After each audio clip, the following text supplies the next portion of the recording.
Hello everyone.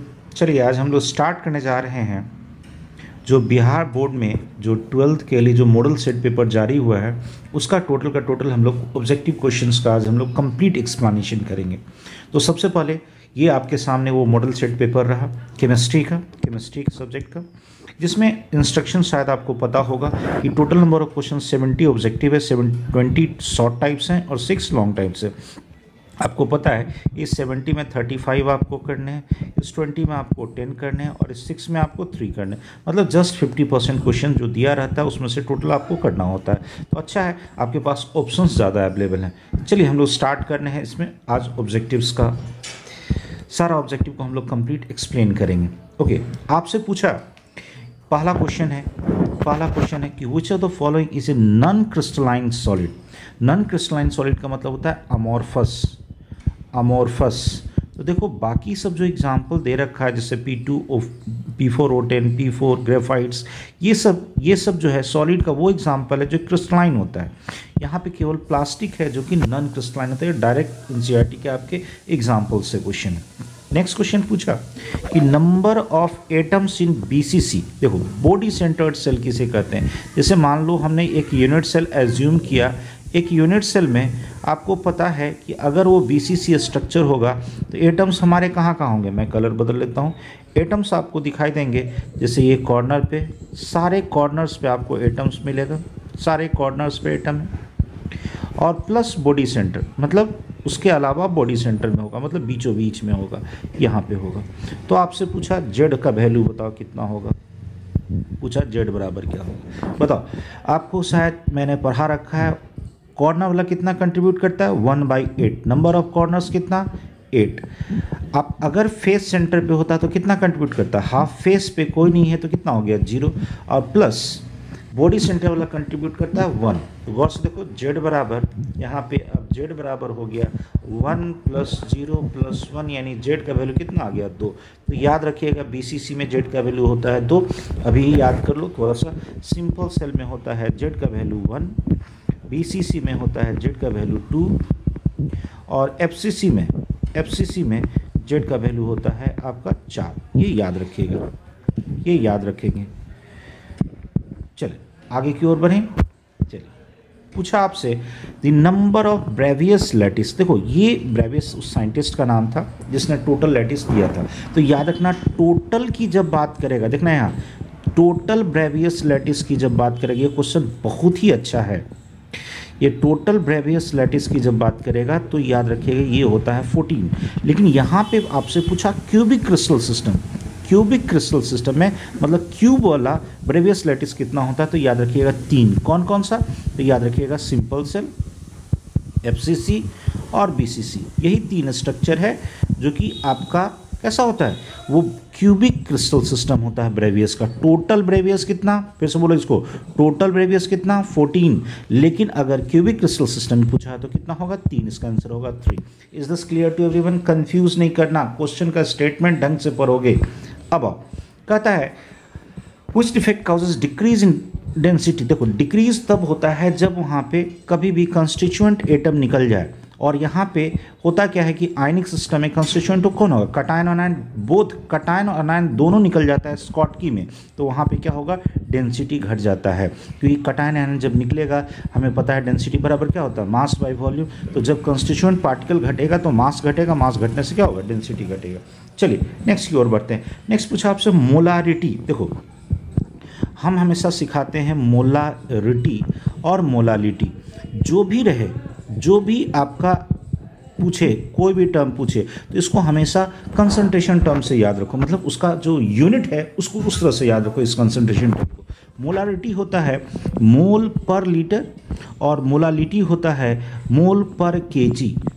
फिर से बोलोगे, मोलारिटी होता है मोल पर लीटर और मोलालिटी होता है मोल पर केजी। हम हमको हमेशा सिखाते हैं कि सारे कंसंट्रेशन टर्म में ऊपर में कौन सॉल्यूट, नीचे में कौन सॉल्यूशन, मैक्सिमम जगह सॉल्यूशन, केवल एक जगह आता है सॉल्वेंट, और वो किस में, मोलालिटी में। तो ये टर्म तो यहाँ पे नहीं पूछा, बस याद क्या रखना है, मोलारिटी में होता है कंसंट्रेशन टर्म का जो यूनिट है मोल पर लीटर, और मोलालिटी यहाँ DAL है, मोलालिटी में होता है मोल पर केजी।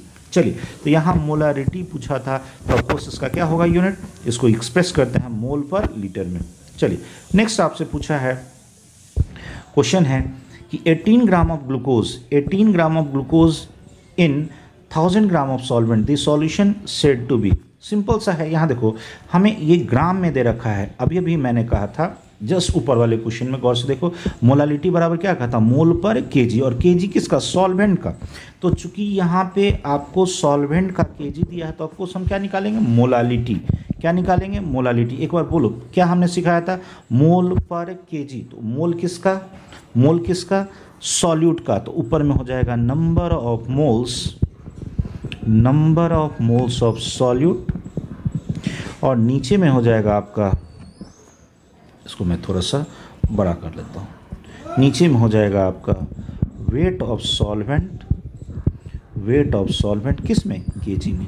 ठीक है, अब बताओ, तो नंबर ऑफ मोल्स, चूंकि यहाँ पे आपको देखो क्वेश्चन में 18 ग्राम ग्लूकोज दिया है, तो मोल निकालने का तरीका क्या होता है, weight by molecular weight, glucose का मॉलिक्यूलर वेट कितना 180, और यहाँ वेट ऑफ सॉल्वेंट केजी में, यहाँ ग्राम में दे रखा है, चलो ग्राम में ही ले लो 1000, तो 1000 को 1000 से डिवाइड करोगे तो 1000 कहाँ चला गया, ऊपर, तो सिंपल है, ये इससे कटा, यानी कितना आ गया मेरा 0.1 स्मॉल एम। स्मॉल एम का मतलब होता है मोलल, मोलल, इसका एक और यूनिट है मोलल, तो 0.1 एम, बी इसका आंसर सही है। Is this clear to everyone, ये सबको समझ में आया। चलो मैं आगे की ओर बढ़ूँ। अब कहता है colligative property of dilute solution. याद रखना इस चीज़ को, ये बहुत बड़ा स्टेटमेंट है कि कोलिगेटिव प्रॉपर्टी जो होता है किसी भी डाइल्यूट सॉल्यूशन का, वो डिपेंड करता है केवल और केवल, याद रखो, colligative property depends only and only on number of solute particles. जितना मेरा सॉल्यूट पार्टिकल्स होगा, कोलिगेटिव प्रॉपर्टी उसी पे डिपेंड करता है। तो कहता है it is directly proportional to number of particles of solute. ठीक है, ओके, आगे की ओर बढ़ते हैं। आपसे पूछा osmotic pressure, osmotic pressure of solution can be expressed by the relation. किस रिलेशन से एक्सप्रेस करते हैं, याद करो, पाई बराबर होता है CRT, पाई बराबर होता है मेरा CRT, इसी टर्म में, चलो इसी टर्म में है, पाई बराबर है मेरा CRT। तो हमसे पूछा कौन सा होगा रिलेशन, तो पाई बाई C बराबर हो जाएगा RT, सिंपल है। ऑस्मोटिक प्रेशर बराबर होता है ये C कंसंट्रेशन, R मेरा सॉल्यूशन कांस्टेंट, और T मेरा एब्सोल्यूट टेम्परेचर, यानी टेम्परेचर को केल्विन में लेना है। तो पूछा पाई बाई C, ये वाला आंसर हमें दिखाई दे रहा है, पाई बाई C बराबर RT। चलिए आगे की ओर बढ़ते हैं। नेक्स्ट पूछा आपसे the amount of electricity required, कितना हमें इलेक्ट्रिसिटी की ज़रूरत होगी to deposit 1 mole of copper from copper sulphate solution. 1 mole copper sulphate solution से हमें 1 मोल मतलब 1 मोल कॉपर निकालना है, कहाँ से, कॉपर सल्फेट सॉल्यूशन से। तो कितनी इलेक्ट्रिसिटी चाहिए, देखो बड़ा अच्छा इलेक्ट्रोलाइसिस का क्वेश्चन है, मैं इसे थोड़ा सा इनलार्ज कर लेता हूँ।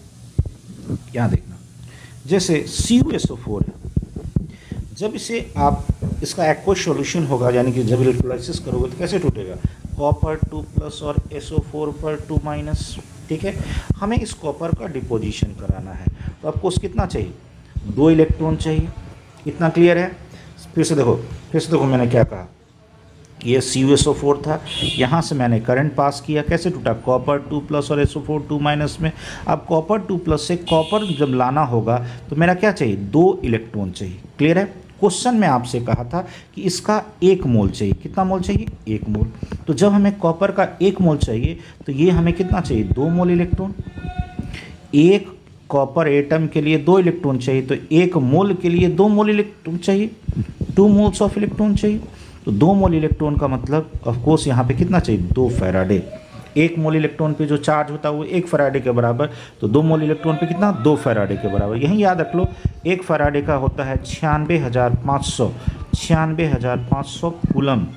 तो जिसमें दे आपको आंसर, फैराडे में दे या इसमें दे, हमें फैराडे में दे रखा है, तो कितना आंसर हो गया, 2 faraday. Is this clear to everyone. चलो हम लोग नेक्स्ट क्वेश्चन की तरफ बढ़ते हैं। पूछा which one is the correct equation which represents Faraday's first law.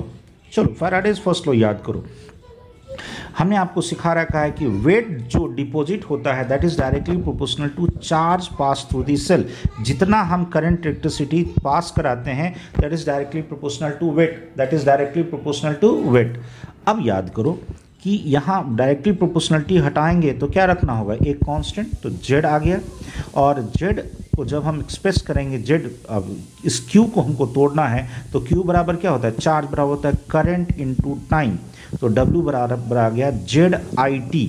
अब इसी I को यहाँ C लिखे हुए हैं और W को क्या लिखे हुए M, तो इसको उसके टर्म में हम एक्सप्रेस करते हैं, तो W बराबर Z इंटू I को लिखा है C इंटू T, यानी कौन सा एक्सप्रेशन हो गया, B नंबर सही एक्सप्लेनेशन।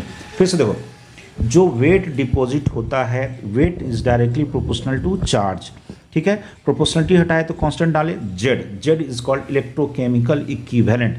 चार्ज को जो एक्सप्रेस होता है, charge is equal to current into time, तो I इंटू टी हो गया। अब उसके टर्म एक्सप्रेस करना था तो W को लिखा M में, I को लिखा C में, और बाकी सब तो सेम है, तो M बराबर क्या हो गया, ZCT। चलो नेक्स्ट आइए, कहता है which of the following change takes place when concentration of solution decreases, when concentration of solution decreases। याद करना, जैसे आप मोलर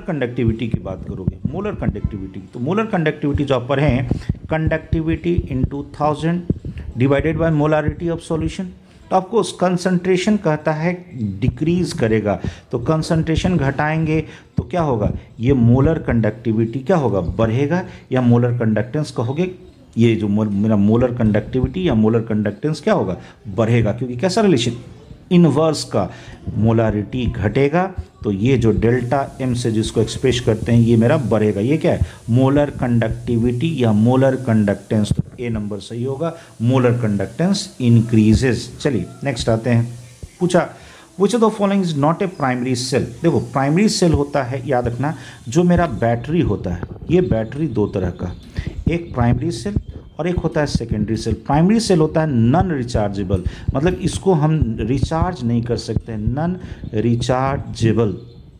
और ये जो सेकेंडरी सेल होता है, जो घर में आप देखते हो लगा हुआ देखते हो, जो बड़ा सा बैटरी रहता है, इन्वर्टर में लगा रहता है, इट इज़ रिचार्जेबल।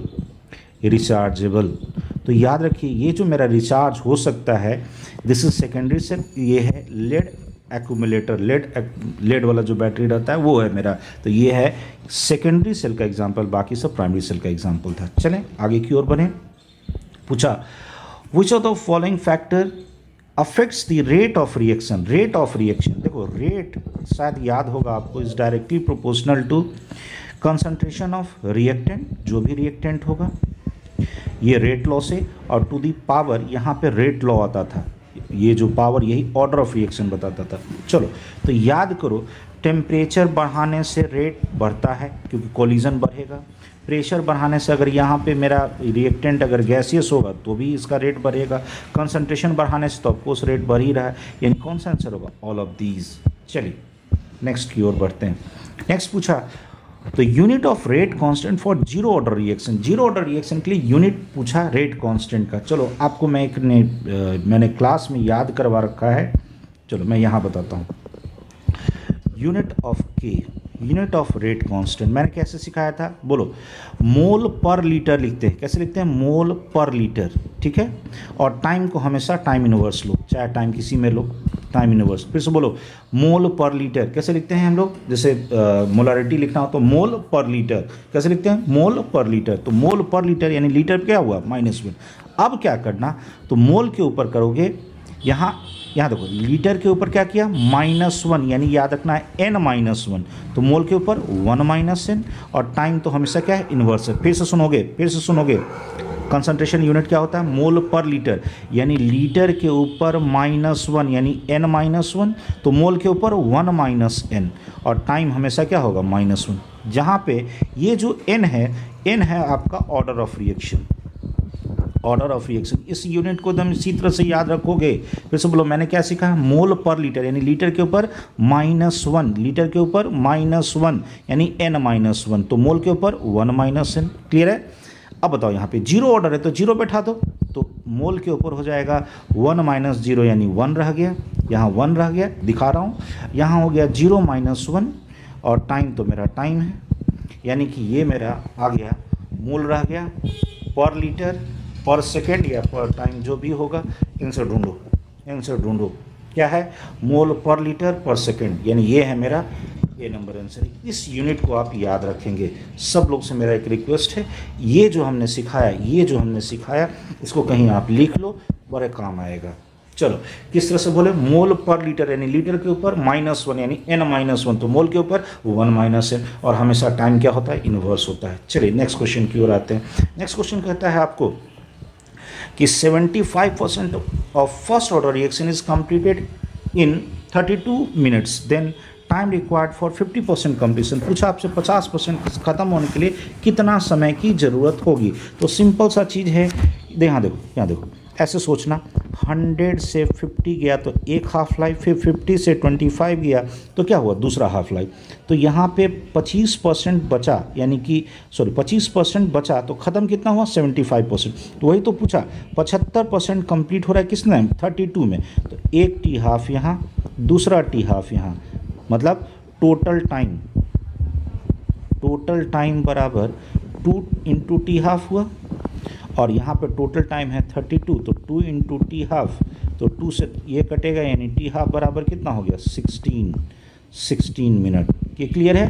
फिर से देखो, शुरू में 100 रुपया था, ठीक है, आधा एक हाफ लाइफ हुआ तो 50 बचा, फिर दूसरा हाफ लाइफ हुआ तो 25 बचा, यानी 2 हाफ लाइफ ख़त्म होने के बाद, पहला हाफ लाइफ दूसरा हाफ लाइफ, मेरे पास बचा कितना, 25, यानी ख़त्म कितना हुआ, 75। तो वही तो क्वेश्चन पूछा था कि 75 ख़त्म होने के लिए अगर मेरे पास 32 मिनट लगा तो मेरे पास इसका हाफ लाइफ बताओ। तो फिर से बताओ, 2 हाफ लाइफ के लिए 32, तो एक हाफ लाइफ के लिए कितना, 16। क्लियर है, इसमें कोई रॉकेट साइंस नहीं है, छोटा सा है, हल्का सा दिमाग लगाइए, सब क्लियर हो जाएगा। चलिए नेक्स्ट क्वेश्चन की ओर आते हैं। पूछा, ये आपका रेट लॉ का एक्सप्रेशन दे रखा है। पूछा, if the rate of a chemical reaction is expressed in the following manner, इस तरह से रेट लॉ एक्सप्रेशन दे रखा है। पूछा, देन ऑर्डर ऑफ रिएक्शन, याद करो ऑर्डर हम कैसे निकालते हैं, सबका पावर, मतलब यहाँ पे जो आपको रिएक्टेंट का जो पावर दे रखा है, पावर को जोड़ दो तो 2, और यहाँ पे बी पे कोई पावर नहीं है, तो यहाँ पे कितना मान के चलेंगे, 1, तो 2 + 1 बराबर कितना, 3, यानी आंसर हो जाएगा 3। नेक्स्ट हो, पूछा हमसे heat of adsorption for physical adsorption. देखो याद करो, फिजिकल एड्जॉर्प्शन होता था, वहाँ वीक फोर्स होता था, तो वीक फोर्स में क्या होता है, आपको एनर्जी कम निकलेगा, और केमिकल एड्जॉर्प्शन होता है तो वहाँ स्ट्रांग फोर्स जनरेट होता है, कुछ bond, ionic bond, hydrogen bond, कुछ इस तरह का बनता है, तो वहाँ पे क्या होता है कि स्ट्रांग होने के कारण एनर्जी का ज़्यादा रिलीज होता है। तो यही कारण है फिजिकल में तकरीबन 20 से 40 होता है, और जस्ट इसका 10 टाइम्स, मतलब ये वाला होता है किसमें, केमिकल, बी वाला जो है ये होता है केमिकल में, फिजिकल में कम होता है। याद रखिएगा डाटा 20 से 40, ये डायरेक्ट एनसीईआरटी का स्टेटमेंट है।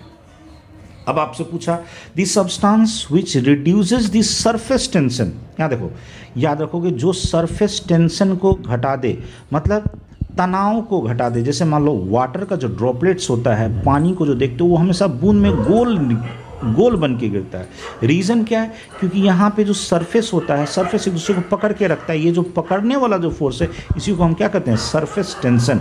इसको घटाता कौन है, तो इसको घटाने वाला, जैसे साबुन ले लो, तो साबुन क्या करेगा, इसका जो फोर्स जो जनरेट होता है उसको तोड़ देता है, तो वही मेरा कहलाता है सरफेक्टेंट।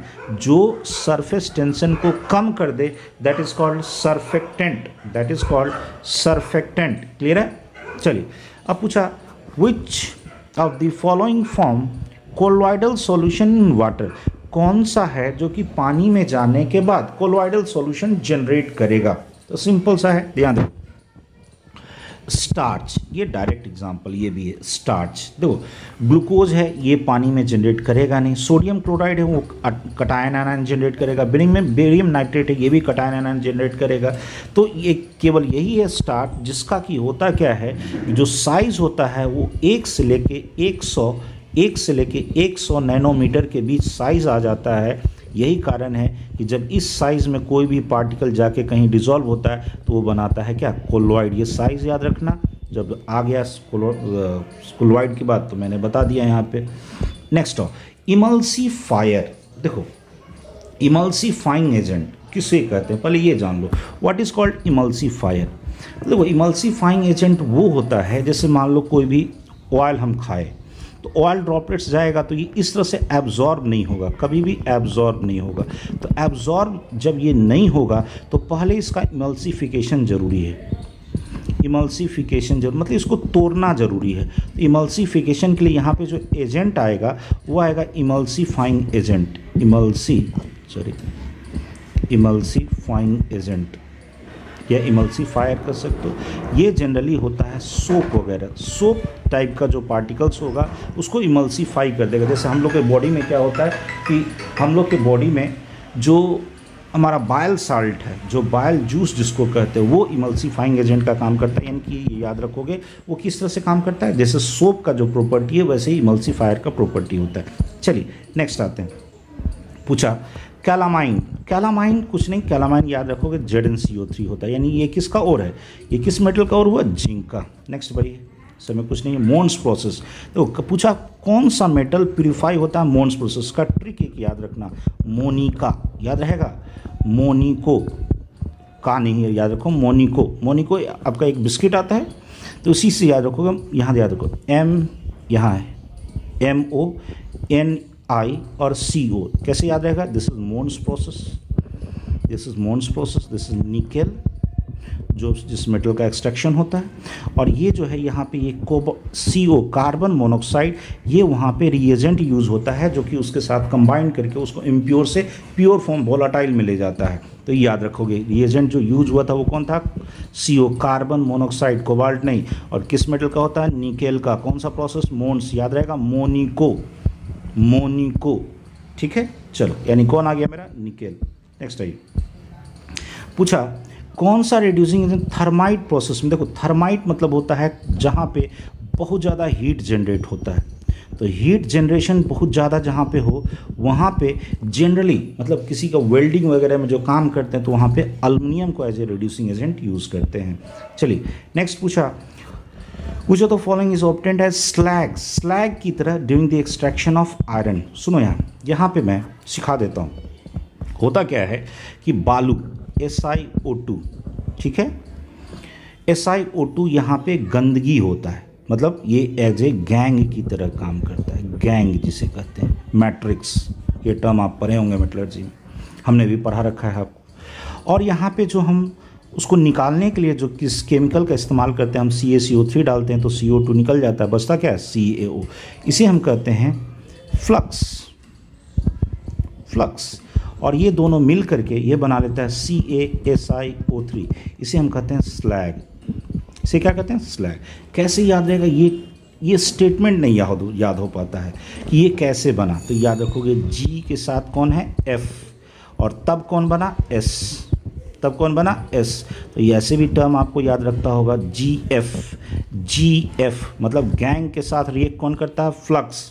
फिर सुनोगे गैंग के साथ रिएक्ट कौन किया, फ्लक्स, GF एकदम याद रहेगा, गैंग के साथ कौन रिएक्ट किया, फ्लक्स। देन बना कौन, स्लैग, स्लैग आयरन एक्सट्रैक्शन में कौन बनता है, कैल्शियम सिलिकेट यानी CaSiO3। Is this clear to everyone.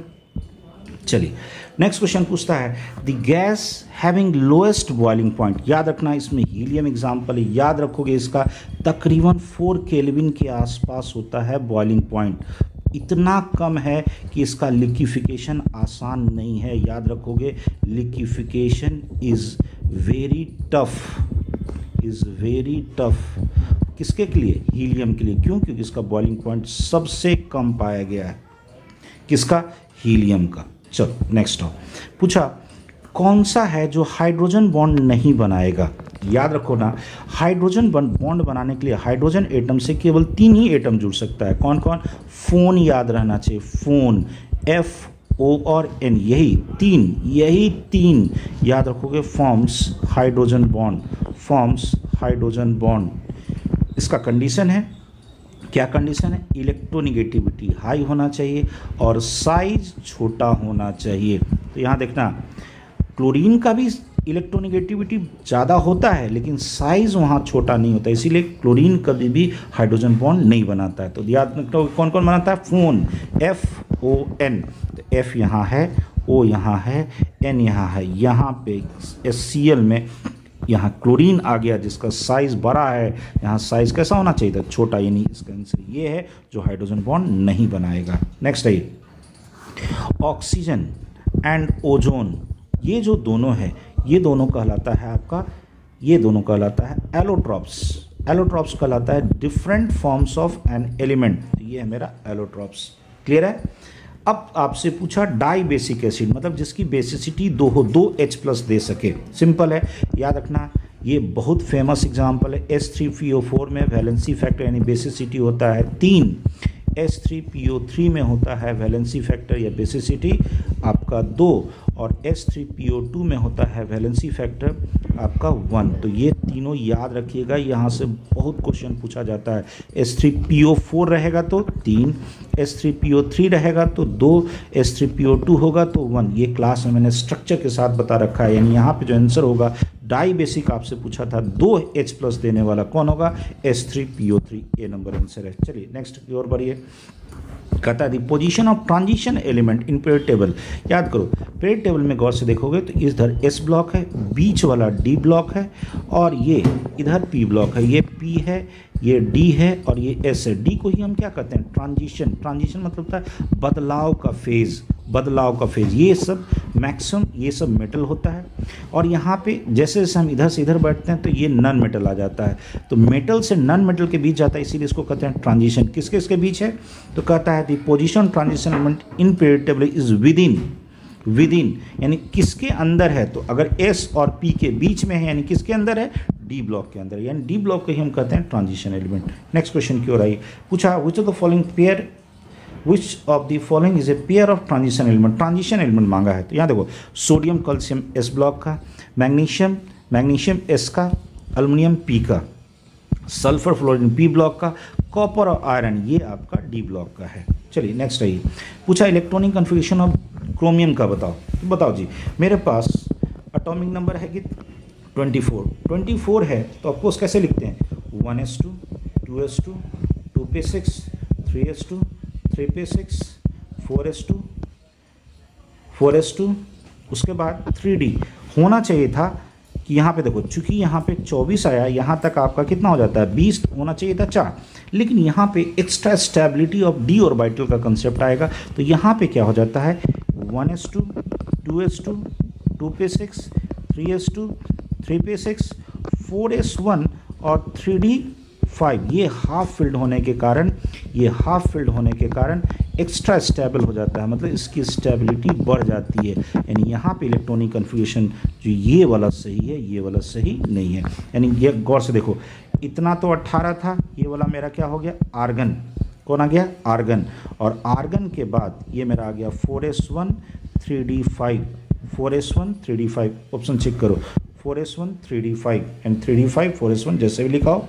चलिए नेक्स्ट आते हैं। पूछा in which of the following element gradually electrons are gradually filled in 4f orbital. याद रखना, जब F में जाता है तो F ब्लॉक एलिमेंट कहलाता है। F वाला 2 ही यूज होता है, 4f और 5f। 4f वाला कहलाता है लैंथेनॉइड्स, ये मेरा होता है लैंथेनॉइड्स, और ये 5f वाला कहलाता है एक्टिनॉइड्स। तो सिंपल सा है, 4f से आपसे पूछा है, आंसर कौन होगा, लैंथेनॉइड्स। यहाँ पूछा दी ऑक्सीडेशन स्टेट ऑफ आयरन का पूछा है इसमें। सिंपल है, जैसा रूल से मैंने आपको सिखाया है। बोलो आयरन का क्या मान लो, X। यहाँ पे CN का हम कहाँ से पता करें, तो आपको CN कहाँ से आया होगा, SCN से आया होगा। कैसे, जब ये H+ टूटा होगा तो CN पे कितना माइनस, 1 माइनस, यानी यहाँ पे CN पे कितना माइनस, 1 माइनस। CN है कितना, 6, तो 6 × -1 इक्वल टू कितना होगा, -3। तो X बराबर हो जाएगा -3 + 6, यानी X बराबर कितना आ गया मेरा, +3। समझ में आया नहीं, अगर क्लियर होगा तो एक बार फिर से सुन लेना, क्लियर हो जाएगा। बस याद रखना CN कहाँ से आया होगा, SCN से आया होगा, तो SCN पे CN पे कितना कैसा चार्ज होगा, -1। Okay sorry. नेक्स्ट क्वेश्चन पूछा कि द हैबिटेशन ऑफ CuNH3। यहाँ देखो होता क्या है, यहाँ पे NH3 पे कोई चार्ज नहीं है, तो इस कॉपर पे कैसा होगा, +2। कॉपर का जो एटॉमिक नंबर होता है ये होता है 29 होता है। तो इस यहाँ पे देखोगे 1s2 2s2 2p6 3s2 3p6, इसे मैं थोड़ा सा बड़ा कर लेता हूँ, 3p6 4s2 3d9 होना चाहिए, लेकिन यहाँ पे क्या हो जाएगा 3d10 और यहाँ हो जाएगा मेरा 4s1। कितना इलेक्ट्रॉन यहाँ से निकालना है? 2 इलेक्ट्रॉन निकालना है। तो 2 इलेक्ट्रॉन निकालना है तो ये हो जाएगा मेरा, यहाँ से आप 2 इलेक्ट्रॉन निकाल दोगे, कॉपर 2+ में चला जाएगा तो सब कुछ सेम रहेगा, यानी कि यहाँ तक आर्गन ले लो और लास्ट में हो जाएगा 4s0 3d9। याद रखना कि जब NH3 अगर कॉपर के साथ रहता है तो ये बॉर्डर लाइन लिगेंड है, लेकिन कॉपर के साथ रहे और कोऑर्डिनेशन नंबर अगर 4 हो तो ये स्ट्रॉन्ग लिगेंड की तरह बिहेव करेगा। स्ट्रॉन्ग लिगेंड की तरह बिहेव करेगा तो यहाँ पे देखो ये जो 3d9 है और यहाँ पे है मेरा 4s1, 4s है, ये मेरा 3d है, ये 4s है और आगे 4p भी दिखा देता हूँ। 4p यहाँ 3 है, 1 2 3 4 1 5, यहाँ पे इलेक्ट्रॉन था, एक इलेक्ट्रॉन को मैं ऐसे ले लेता हूँ, इलेक्ट्रॉन को मैं ऐसे दिखा देता हूँ। यहाँ देखो 1 2 3 4 5 6 7 8 9। अब यहाँ देखो ये कैसा लिगेंड है? ये है मेरा स्ट्रॉन्ग लिगेंड। तो स्ट्रॉन्ग लिगेंड क्या करता है? या तो इसको धक्का देके भगा देगा। तो यहाँ पे जब इसको धक्का देके भगाएगा तो यहाँ पे देखो होता क्या है, ये इलेक्ट्रॉन्स को ये आगे की ओर भगा देगा। और इसको घर कितना चाहिए था? मतलब यहाँ पे चूंकि 4 मेरे पास लिगेंड है तो 4 घर चाहिए था। तो अब घर कौन कौन सा ऑक्यूपाई करेगा? मैं कलर बदल रहा हूँ। एक घर ये वाला, चूंकि ये घर खाली करा दिया, 1 2 3 और 4। तो यहाँ पे देखो कौन कौन सा लिया, एक डी लिया, एक एस लिया और पी कितना लिया? 2। तो यहाँ पे बन जाएगा मेरा DsP2। कौन होगा? DsP2। यहाँ पे ये मेरा आंसर। ये क्लियर हुआ? देखो अगर ये नहीं क्लियर हुआ तो मैं क्लास में बड़े डेप्थ में मैंने पढ़ाया है और वो जो मैंने नोट्स दिया है वहाँ पे नोट्स में भी ये क्वेश्चन मेंशन है, वहाँ पे मेंशन है। तो एक बार देख लीजिएगा। देखो था कुछ नहीं, मैं एक बार फिर से रिवाइज करा देता हूँ। देखो यार लास्ट में यहाँ पे जब कॉपर 2+ की बात आई तो डी में कितना इलेक्ट्रॉन? 9। लेकिन याद रखना ये कंडीशन याद रखना, जब कोऑर्डिनेशन नंबर 4 हो और लिगेंड कौन हो? अमोनिया, तो ये बॉर्डर लाइन लिगेंड बन जाता है स्ट्रॉन्ग लिगेंड। तो स्ट्रॉन्ग लिगेंड होने के कारण क्या करेगा? इस एक इलेक्ट्रॉन को धक्का मार के यहाँ से भगा दिया और ये 4 घर ये कब्जा कर लेगा। कौन कौन सा 4 घर कब्जा किया बताओ? यहाँ पे देखना 1 2 3 और 4। तो गौर से देखो ये वाला कौन था? ये था D, ये था S और ये जो दोनों था P। तो ये मेरा आंसर हो गया DsP2। क्लियर है? चलो मैं आगे की ओर बढ़ूं। अब आपसे पूछा कि which of the following present in vitamin B12 में कौन सा आपको मेटल या एलिमेंट प्रेजेंट रहता है? तो देखो याद रखना इसका नाम ही होता है साइनो कोबाला, CO है, कोबालामीन। तो ऑफ कोर्स यहाँ पे कौन है? Cobalt, cyano cobalamin. क्लियर है? कोबाल्ट हो गया answer. The geometry of which of the following ion is not tetrahedral? कौन सा आयन है जिसका टेट्राहेड्रल नहीं होगा? देखो इसका आंसर है C। कैसे चेक करना? यहाँ याद रखना कि CO और CN ये होता है मेरा स्ट्रॉन्ग लिगेंड, एकदम अनकंडीशनल स्ट्रॉन्ग लिगेंड है। हमेशा किसी भी कंडीशन में ये कैसा होगा? स्ट्रॉन्ग लिगेंड की तरह। यहाँ पे निकेल का कोऑर्डिनेशन नंबर निकालोगे, ऑक्सीडेशन नंबर निकालोगे तो आएगा +2। तो निकेल फेकोनी मतलब यहाँ पे एटॉमिक नंबर 28 है। तो यहाँ पे देखोगे तो आर्गन 18, 4s2 3d8। अब निकेल में से हम जब 2 इलेक्ट्रॉन हमने निकाल दिया तो निकेल 2+ क्या हो जाएगा? Argon 4s2 3d8। 4s2 की जगह क्या हो जाएगा? 4s0, 2 इलेक्ट्रॉन निकल गया।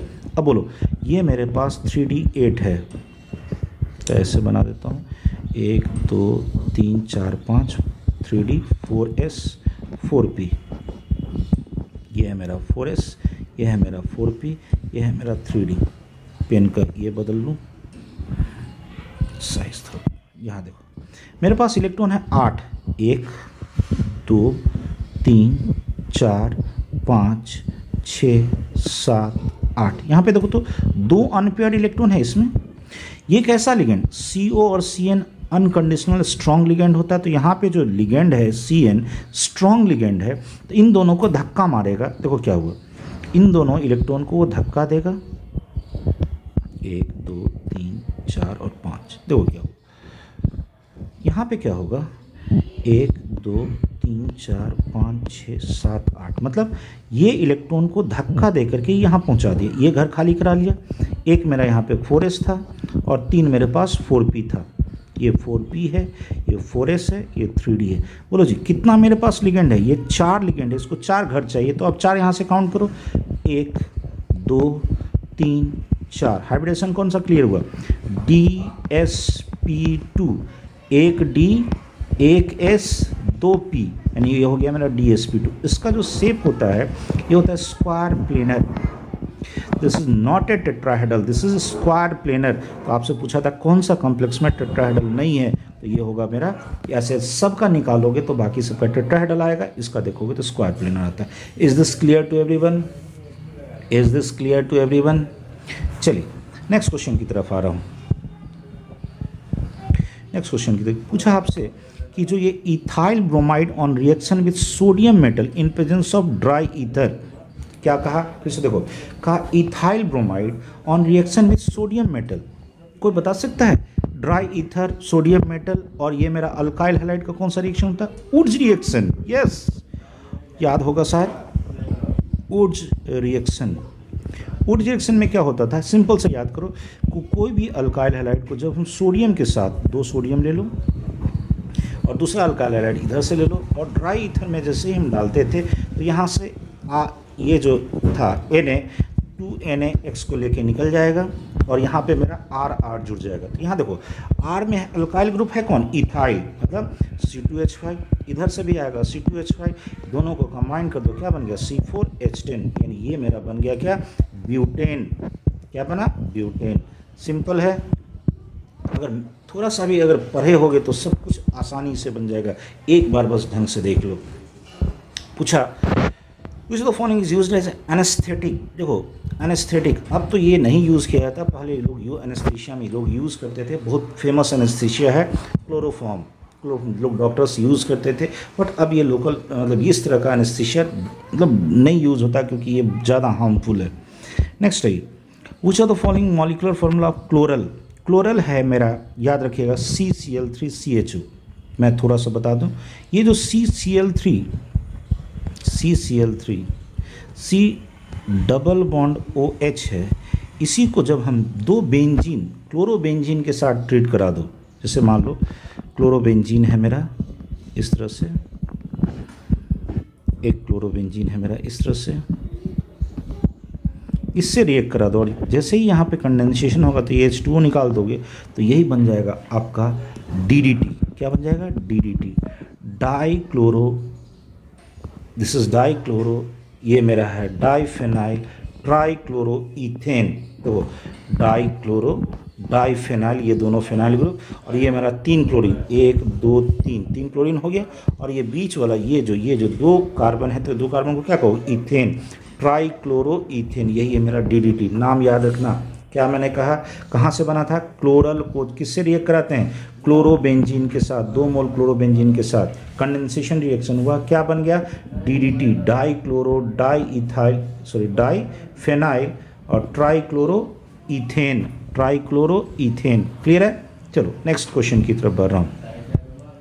नेक्स्ट क्वेश्चन कहा विच of the following compound is formed when alcohol, ये वाला अल्कोहल देखो ये अनयूजुअल रिएक्शन है, ये एक्चुअल में कुछ और क्वेश्चन दिया जा रहा होगा लेकिन ये क्वेश्चन दे दिया गया, अल्कोहल रिएक्ट्स विथ क्लोरोफॉर्म, मतलब सॉरी ये है मेरा ग्रिग्नार्ड एजेंट। ठीक है, चलो कोई बात नहीं, जो कोई भी क्वेश्चन है हम इसे ट्राई करेंगे। यहाँ देखो अल्कोहल है, अल्कोहल में जैसे यहाँ पे देखो ये जो ऑक्सीजन है, ऑक्सीजन की इलेक्ट्रोनेगेटिविटी ज़्यादा है तो यहाँ माइनस, तो यहाँ क्या होगा प्लस।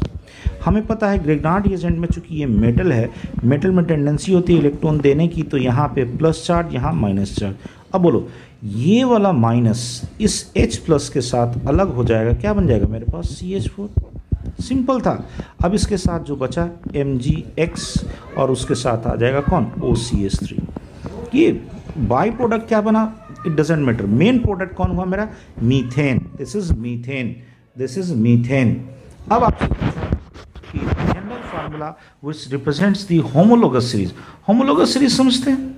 होमोलोगस सीरीज देखिए, इसका मतलब होता है कि वैसा सीरीज जो कि किसी भी ऑर्गेनिक कंपाउंड में देखोगे एक ही तरह का कंपाउंड, जैसे अल्कोहल है तो अल्कोहल का ही सीरीज को अगर आप देखते चले जाओगे तो ढेर सारा आपको सीरीज देखने को मिले। जैसे पहला मिथाइल अल्कोहल, उसके बाद क्या इथाइल अल्कोहल।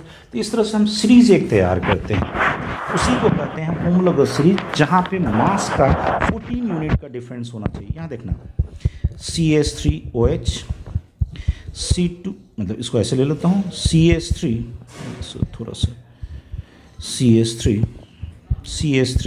CH2OH। कौन से देखो इसमें कितना का अंतर, फिर एक और CH2 जोड़ोगे CH3 CH2 CH2OH।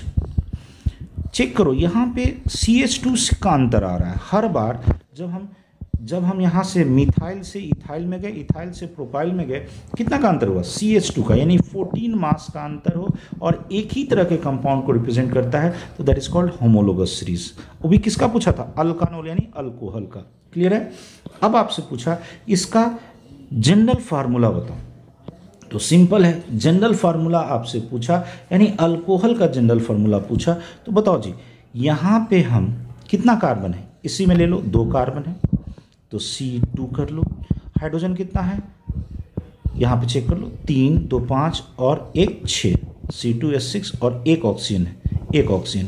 यानी ये किसको रिप्रेजेंट कर रहा है कि CN अगर हम कर देंगे तो यहाँ पे क्या हो जाएगा H2N+2, मतलब यहाँ अगर 2 रखोगे तो 2 दूना 4 और 2 6 और 1 ऑक्सीजन है। बताओ ये किसको कहाँ कहीं आपको दिखाई दिया? CnH2n+2 और C नंबर आंसर है, कहीं कुछ नहीं है। ढंग से चलोगे एकदम आराम से। इस देखो इतना मैं इसलिए एक्सप्लेन कर रहा हूँ ना कि कहीं अगर बाद में आपसे पूछ ले होमोलोगस सीरीज उसको भी बता सको। ये अलग बात है यहाँ पे अल्कोहल का आपसे जनरल फार्मूला पूछ लेते एकदम बता दोगे। चलो नेक्स्ट पूछा आपसे द आइसोमर ऑफ इथानॉल। देखो आइसोमर शायद याद होगा, आइसोमर उसको कहते हैं, आइसोमर हम उसे कहते हैं जिसका मॉलिक्यूलर फार्मूला सेम हो लेकिन स्ट्रक्चर फार्मूला डिफरेंट हो, इसे हम कहते हैं isomer. These are called isomer. ठीक है, हमसे पूछा किसका? इथानॉल का आइसोमर बताओ।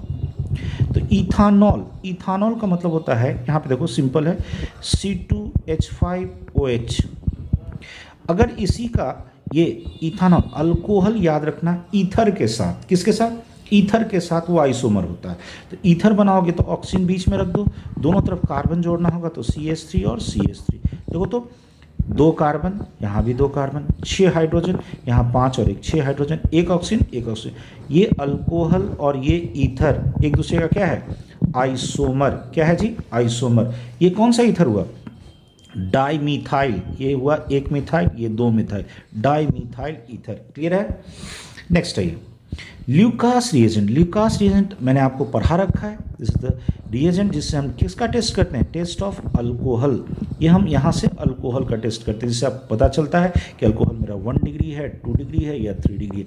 याद करो इसमें होता क्या था कि जैसे HF को हम यूज़ नहीं करते हैं, यहाँ पे हाइड्रोजन हैलाइड में HF की यूज़ नहीं करते हैं, HCl, HBr और HI हमें पता है। ऊपर से जब नीचे जाओगे तो इसकी मतलब इसका जो रिडक्शन का जो कैपेसिटी होता है ये बढ़ता चला जाता है, मतलब इसकी रिड्यूसिंग एजेंट का जो ताकत है, रिड्यूसिंग पावर जो है वो बढ़ता चला जाता है। तो HCl में चूँकि इतना कम हो जाता है कि उसके साथ हम एक कैटलिस्ट की ज़रूरत पड़ता है। कैटलिस्ट कौन होता है? एनहाइड्रस ZnCl2, और उसके साथ क्या लेते हैं? कंसनट्रेटेड HCl, ताकि ये काम कर सके किस पे? अल्कोहल पे। अल्कोहल का हमको रिडक्शन कराना था तो रिड्यूसिंग एजेंट लेना था। रिड्यूसिंग एजेंट HF को कभी भी नहीं लेते हैं, तो अब 3 मेरे पास हाइड्रोजन हैलाइड बचा, कौन कौन? HCl, HBr और HI। HCl का ताकत कम है तो इसीलिए वहाँ पर यूज़ करते हैं स्ट्रॉन्ग, मतलब एक कैटलिस्ट यूज़ करते हैं, कौन? एनहाइड्रस ZnCl2 और कंसनट्रेटेड HCl। जो साइंटिस्ट इसको डेवलप किया था नाम था ल्यूकास, उसी के नाम पे रख दिया गया ल्यूकास रिएजेंट। ओके, नेक्स्ट है rectified speed. This the statement of NCERT। याद रखिएगा ये 95.5% अल्कोहल होता है और इसके साथ साथ यहाँ पे 4.5% ऑफ वाटर होता है। ठीक है, ये एक तरह का याद रखना, ये एक तरह का एजियोट्रॉपिक मिक्सचर है। एजियोट्रॉपिक मिक्सचर है। एजियोट्रॉपिक मिक्सचर किसको कहते हैं? जिस मिक्सचर में दोनों जो कंपोनेंट है वो एक साथ बॉयल करना शुरू कर देता है। चलिए, अब पूछा आपसे the general formula of both aldehyde and ketone. Aldehyde और कीटोन का जनरल फार्मूला आपसे पूछा, तो सिंपल सा, तो वो हड़बड़ाओ नहीं, पहले आप एक एल्डिहाइड लिखो और एक कीटोन, तो पहले आप कीटोन लिखो CH3 C double bond O और CH3, मिनिमम ये होगा। अब इसका ही हमको एल्डिहाइड अगर बनाना होगा तो क्या लिखोगे? 3 carbon CH3 CH2 C double bond O और H, चेक करो सब कुछ सेम होना चाहिए। कितना कार्बन? 3 carbon, 3 carbon. हाइड्रोजन कितना? 3 और 3 6, 3 2 5 और 1 6 है, 1 ऑक्सीजन 1 ऑक्सीजन। अब यहाँ क्या है फार्मूला बोलो? कार्बन कितना है? 3, हाइड्रोजन कितना है? 6, ऑक्सीजन कितना है? 1। इतना क्लियर है? फिर से देखो, 3 कार्बन है, 6 हाइड्रोजन है और 1 ऑक्सीजन है। 1 ऑक्सीजन है।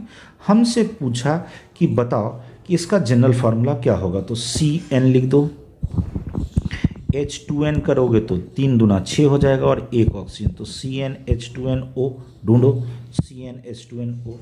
तो इसमें डरना नहीं, जब भी इस तरह से पूछे, बाय द वे आपको नहीं याद है तो आप पहले एक बार स्ट्रक्चर लिखो जो दोनों में फिट हो जाए, और उसके बाद उसका जो भी आपसे पूछ रहा है जनरल फार्मूला निकालना बहुत आसान हो जाता है। ठीक, नेक्स्ट आइए। नेक्स्ट क्वेश्चन है आपको द आइसोप्रोपाइल अल्कोहल। पूछा आपसे आइसोप्रोपाइल के अल्कोहल के ऑक्सीडेशन से क्या बनेगा। देखो डरना नहीं, मैं बार बार कह रहा हूँ, आइसोप्रोपाइल का स्ट्रक्चर बनाओ। देखो यार, आइसोप्रोपाइल मतलब ये जो सेकेंड कार्बन है यहाँ पे OH लगा हुआ है, ठीक है। अब इसका हमें ऑक्सीडेशन कराना है। हमें पता है कि ऑक्सीडेशन होगा तो अल्कोहल के ऑक्सीडेशन से क्या बनता है, या तो एल्डिहाइड बनेगा या तो कीटोन बनेगा। तो चूंकि ये 2 डिग्री अल्कोहल है तो कीटोन बनेगा, इतना हमें पता है। 1 डिग्री अल्कोहल से एल्डिहाइड बनता ऑक्सीडेशन से, और 2 डिग्री अल्कोहल से कीटोन बनेगा। यहाँ पे ऑक्सीडेशन कराना है। यहाँ पे जो ऑक्सीडेशन होता है ये याद रखना, रिमूवल ऑफ हाइड्रोजन एटम। किसका रिमूवल होगा? हाइड्रोजन एटम का रिमूवल होगा। तो हाइड्रोजन एटम को रिमूव करो, कौन कौन सा? एक ये हाइड्रोजन हटा दो, एक ये हाइड्रोजन हटा। अब बनाओ स्ट्रक्चर, स्ट्रक्चर बनाओ। क्या बना? CH3 C double bond O और CH3। बताइए क्या बन गया? मेरा बन गया acetone. Is this clear to everyone? ये क्लियर है आपको? चलिए, अब आपसे क्वेश्चन पूछता है कि which of the following is formed when a mixture of calcium formate and calcium acetate is heated. यहाँ देखो क्या क्वेश्चन में कहा, आप ढंग से उसको चलिएगा, बड़े आराम से बनेगा। एक कैल्शियम फॉर्मेट लिया है और एक कैल्शियम एसीटेट लिया है, इन दोनों को हीट किया तो पूछा आपसे क्या बनेगा। सिंपल सा है, यहाँ देखना होता क्या है। मिक्सचर ऑफ कैल्शियम फॉर्मेट, यहाँ देखो कैल्शियम है, एक तरफ फॉर्मेट लगा सॉरी एक तरफ फॉर्मेट लगा रहे हैं और एक तरफ एसीटेट लगा रहे हैं। एक तरफ हमने एसीटेट लगा दिया। अब इसको हम हीट कराते हैं। मतलब ये है क्या कि मिक्सचर है कैल्शियम फॉर्मेट और कैल्शियम एसीटेट का, यानी कि एक तरफ एसीटेट ग्रुप और एक तरफ फॉर्मेट ग्रुप। इसको जैसे ही हम हीट करेंगे तो मैं पेन का कलर बदल देता हूँ। यहाँ देखो क्या होगा, CaCO3, यहाँ से ये वाला पोर्शन है CaCO3 यहाँ से निकल गया, बचा क्या H, C यहाँ से C डबल बॉन्ड O और CH3। मेरे पास ये जो स्ट्रक्चर बना ये है मेरा एसिटल्डिहाइड, या इसको कह सकते हो इथानल। इसका आंसर होगा मेरा इथानल। देखो है कुछ नहीं, आपसे सिंपल पूछा था मिक्सचर कैल्शियम फॉर्मेट और कैल्शियम एसीटेट को हम हीट करा रहे हैं। मतलब एक ऐसा ग्रुप है जिसमें कैल्शियम पे एक तरफ जुड़ा हुआ है कौन सा? फॉर्मेट ग्रुप, ये वाला फॉर्मेट ग्रुप, और एक तरफ जुड़ा हुआ है कौन? Acetate group. इसको जब हीट करिए CaCO3 निकल गया, मेरा बना क्या? एसिटल्डिहाइड, या एसिटल्डिहाइड को कहोगे तो इथानल। कौन कहोगे? इथानल। ओके, अब हम नेक्स्ट क्वेश्चन की तरफ आते हैं। नेक्स्ट क्वेश्चन पूछा, ये है मेरा, ये भी ग्रिग्नार्ड एजेंट है जिसमें अल्काइल की जगह कौन सा ग्रुप लगा हुआ है? अल्काइल की जगह ये लगा हुआ है मेरा फेनाइल। ये है मेरा बेंजीन वाला group, this is called phenyl. Phenyl magnesium bromide, this is Grignard agent. तो सिंपल है, ग्रिग्नार्ड एजेंट कभी भी किसी भी इस तरह के कार्बोनाइल ग्रुप पे अटैक करेगा तो ऑफकोर्स यहाँ पे गौर से देखो, यहाँ पे जब भी अटैक करेगा तो यहाँ माइनस, यहाँ क्या होगा? प्लस पे अटैक करने के लिए प्लस पे अटैक करने के लिए यहाँ पे जब भी अटैक करेगा तो यहाँ चूँकि प्लस होता है तो यहाँ माइनस, ये वाला ग्रुप आएगा, ये फिनाइल ग्रुप C6H5 आएगा। तो ये कहाँ जाना पसंद करेगा? जहाँ पे स्टेरिक हिंड्रेंस कम होगा, मतलब वहाँ जाना पसंद करेगा जहाँ पे उसको रोकने वाला कम हो। तो ऑफकोर्स यहाँ पे देखो, यहाँ पे क्या है, एक हाइड्रोजन है, इधर एक कार्बन है, यहाँ पे देखो, यहाँ दोनों तरफ कार्बन है और यहाँ पे दोनों तरफ तो बेंजीन है, बहुत बड़ा ग्रुप है।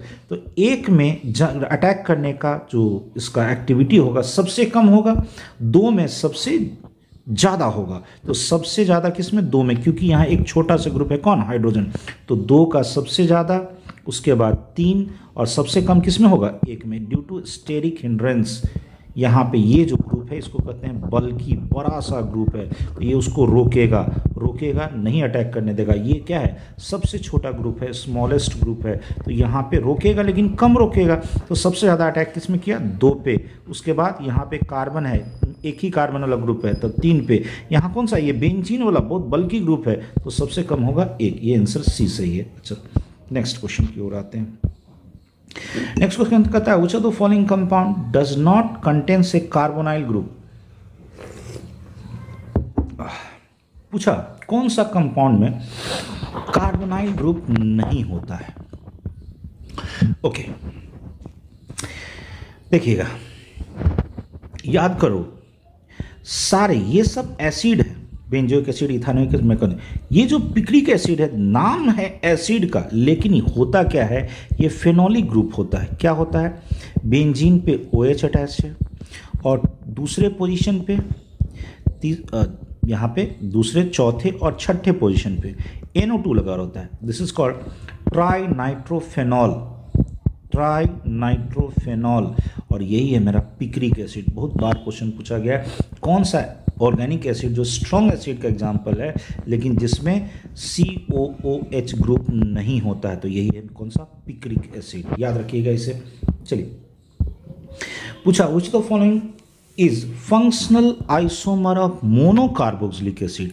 मतलब सिंपल है, यहाँ देखो, जैसे मान लो मोनोकार्बोक्सिलिक एसिड, मतलब जहाँ पे एक ही COOH ग्रुप लगा हो, इसका हमको फंक्शनल आइसोमर बनाना है। मतलब कोई दूसरा फंक्शनल ग्रुप ले आओ लेकिन इसका मॉलिक्यूलर फॉर्मूला सेम रहना चाहिए। तो एक काम करो, इस H और इस R को हम एक्सचेंज कर लेते हैं। तो जैसे ही हम एक्सचेंज करेंगे क्या बन जाएगा? HC डबल बॉन्ड O, यहाँ O और यहाँ आ गया R। क्या बन गया? ये था मेरा एसिड और ये बन गया मेरा एस्टर। कौन होगा मेरा? एस्टर। चलिए नेक्स्ट आते हैं।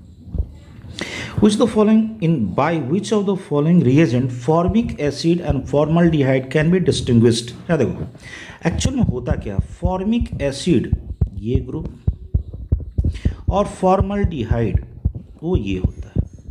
देखो दोनों में, इन दोनों में ये वाला ग्रुप कॉमन है, ये वाला ग्रुप कॉमन है।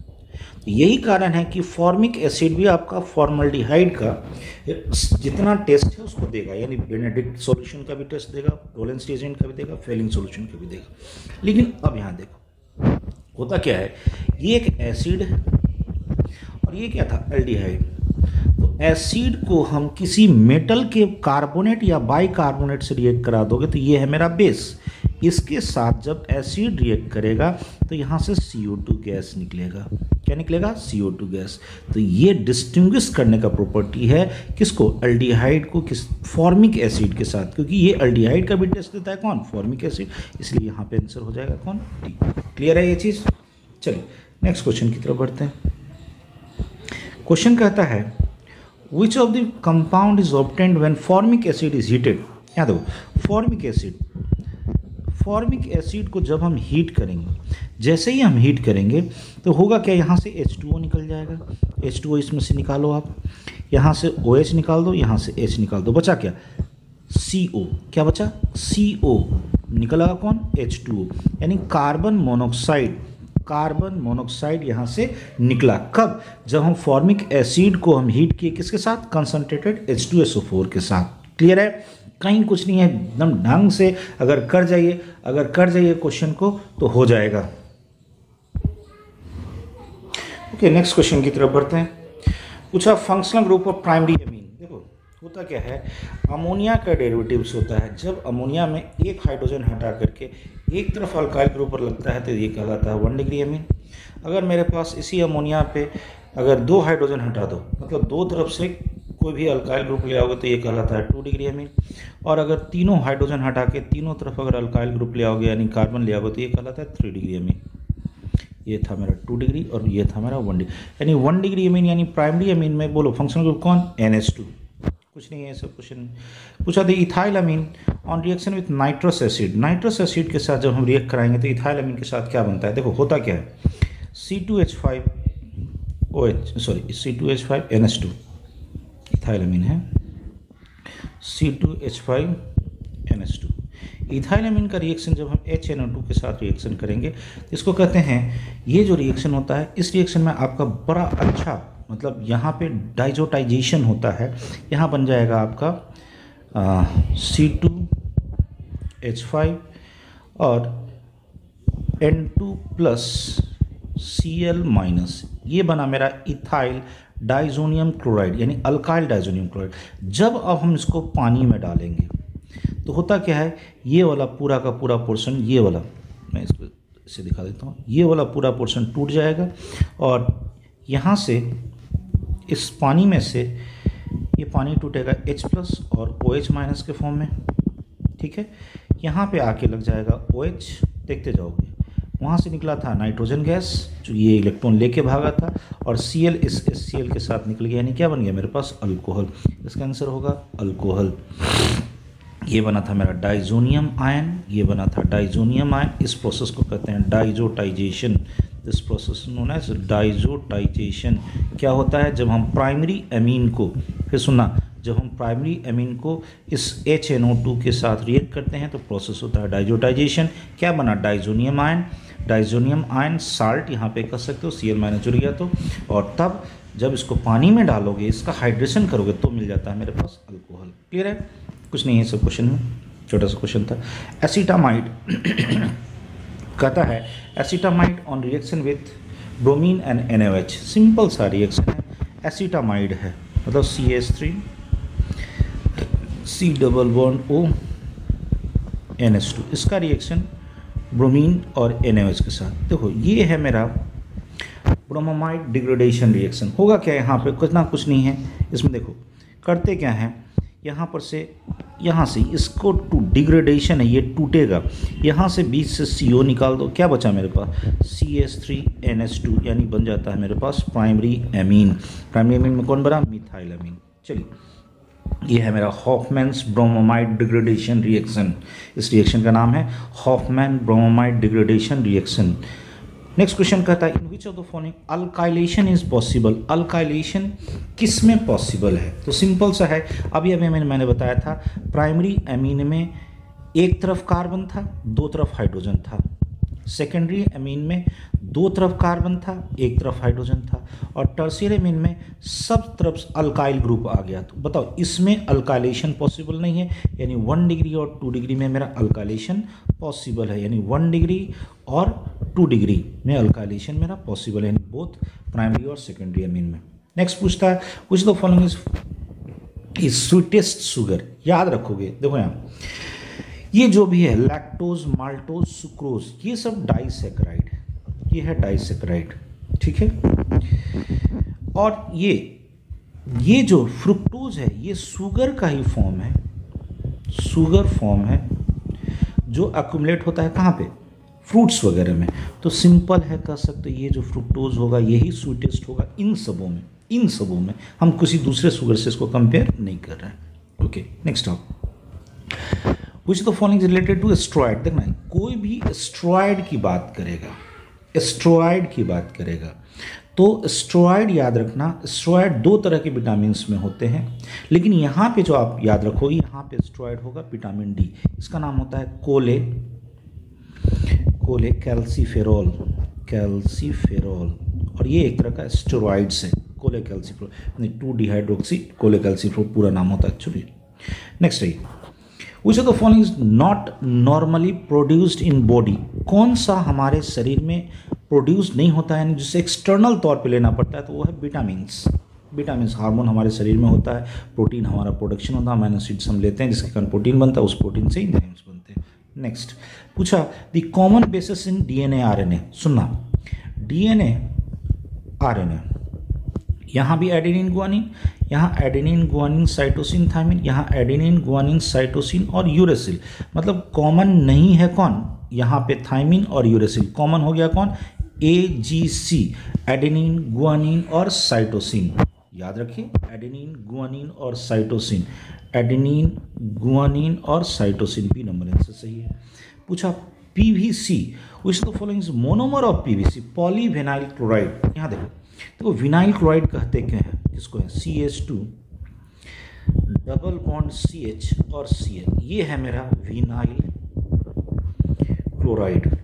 जब हम इसका पॉलीमराइजेशन कराओगे तो कैसे होता है पॉलीमराइजेशन, इसका N नंबर्स ले लो, ये वाला डबल बॉन्ड टूटेगा, एक इलेक्ट्रॉन इधर एक इलेक्ट्रॉन इधर, तो होगा क्या, ये ढेर सारे दूसरे मतलब विनाइल क्लोराइड से जाके जुड़ेगा, ये इधर जुड़ेगा, यहाँ Cl लगा हुआ है, और ये जब ढेर सारे मॉलिक्यूल से जुड़ जाएगा तो ये बन जाएगा पॉलीविनाइल क्लोराइड, PVC। इसका मोनोमर कौन हुआ, CH2 डबल बॉन्ड CH और Cl, this is called vinyl chloride, this is called vinyl chloride. Next question की तरफ आते हैं।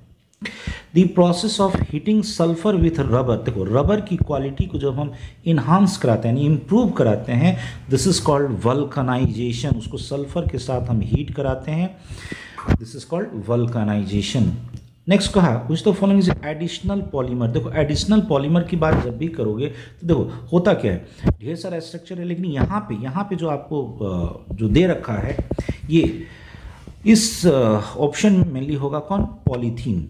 कैसे पॉलीथीन, इथीन ढेर सारा मिलेगा, N नंबर ऑफ इथीन मिलेगा, तो मेरा इथीन का फॉर्मूला क्या होता है, CH2 double bond CH2, N number मिलेगा तो CH2 ये सिंगल बॉन्ड में बचा, और ये ढेर सारा N मॉलिक्यूल्स मिलके ये बन गया मेरा पॉलीथीन। कौन सा, पॉलीथीन। अब एक होता है हाई डेंसिटी, एक होता है लो डेंसिटी, तो यहाँ पे जो भी पॉलीथीन का एग्जाम्पल दिया है दिस इज एडिशनल पॉलीमर। चलिए नेक्स्ट क्वेश्चन की ओर आते हैं। नेक्स्ट क्वेश्चन पूछा ब्यूना एसिस पॉलीमर। देखो मैंने आपको क्लास में भी याद कराया होगा, ब्यू Na और S, इसको तोड़ दो, ये क्या क्या बना, ब्यू से बना आपका ब्यूटाडाइइन, ब्यूटाडाइइन, एस से बना स्टायरीन, और यहाँ पे जो कैटलिस्ट बनता है वो कैटलिस्ट होता है सोडियम। कैटलिस्ट कौन रहता है, सोडियम, यानी Na, इसीलिए इसका नाम पड़ा है। यहाँ देखो ब्यू Na और S, ब्यू से ब्यूटाडाइन, Na से सोडियम और S से स्टायरीन, तो इसका मोनोमर हो गया ब्यूटाडाइन और स्टायरीन। नेक्स्ट है आर्टिफिशियल स्वीटनिंग एजेंट।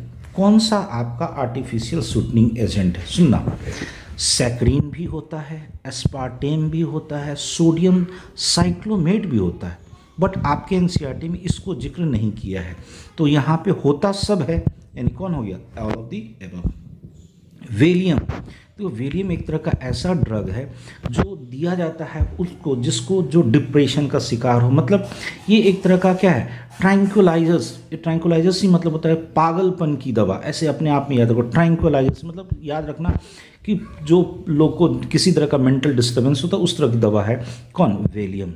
नेक्स्ट है ये स्लीपिंग पिल्स में यूज़ होता है, नींद लाने वाली दवा। नेक्स्ट है मेरा following chemical form of aspirin. Aspirin का नाम याद रखना, एसिटाइल सैलिसिलिक एसिड। देखो क्या होता है, सैलिसिलिक एसिड होता है जब बेंजीन पे 2 COOH ग्रुप अटैच रहे, तो इसको कहते हैं सैलिसिलिक एसिड। लेकिन अब यहाँ पे क्या करना था, एसिटाइल ग्रुप जोड़ना था, एसिटाइल ग्रुप जोड़ना था, तो क्या करोगे, इस CH को हटा के वहाँ पे लगा दो CH3, ये क्या बन गया, एसिटाइल सैलिसिलिक एसिड, या इसको कह सकते हो एसिटॉक्सी, एक और नाम होता है इसका एसिटॉक्सी, यानी ये वाला पूरा ग्रुप आ गया एसिटॉक्सी।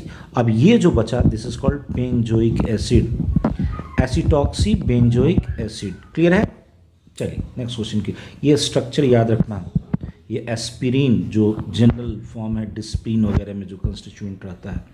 Next type which the following is used antiseptic. Antiseptic जैसे डिटॉल वगैरह, तो ये जो फेनॉल जो होता है जब लोअर कंसंट्रेशन में रहे तो ये एंटीसेप्टिक की तरह यूज़ होता है। जब हायर कंसंट्रेशन में रहे तो इसको हम लोग डायरेक्ट मतलब नॉन लिविंग सेल पे भी अप्लाई करते हैं, जिसे डिसइंफेक्टेंट कहते हो। नेक्स्ट पूछा in which of the following, ये वाला ग्रुप प्रेजेंट रहता है, इसको कहते हैं हम कार्बोनाइल ग्रुप। तो कार्बोनाइल ग्रुप आपका दो जगह हो सकता है, ये CO ग्रुप या तो COH के फॉर्म में रहे या तो इस तरह से दोनों तरफ कार्बन रहे, तो ये कीटोन में और एल्डिहाइड में। लेकिन जब इस तरह का ग्रुप है तो मेनली किस में, कीटोन में। पूछा टर्सरी अल्कोहल, देखो टर्सरी अल्कोहल उसको कहते हैं कि वैसा कार्बन जब 3 अलग अलग कार्बन जुड़ा है तो उसको कहते हैं टर्सरी कार्बन, 3 डिग्री कार्बन, और इसी कार्बन पे जब OH लगा हुआ है तो this is called 3 degree alcohol. Okay, तो यहाँ पे आपके ऑब्जेक्टिव्स ख़त्म हो गए। चलिए, तो आपसे मेरा एक रिक्वेस्ट है कि खुद तो यहाँ पे कोशिश पढ़िए ही, और लोगों को भी आप भेज सकते हैं, जो लोग खासकर जहाँ तक जिन लोगों को नहीं समझ में आता है, कोशिश कीजिए मैक्सिमम लोग के साथ शेयर करने का, और लगे रहिए, हम कोशिश करेंगे आपको सब्जेक्टिव ऑब्जेक्टिव सबका सब आपको एक्सप्लेनेशन के साथ इस तरह से दे दें। तो चलिए हमारे साथ बने रहिए, तब तक के लिए धन्यवाद।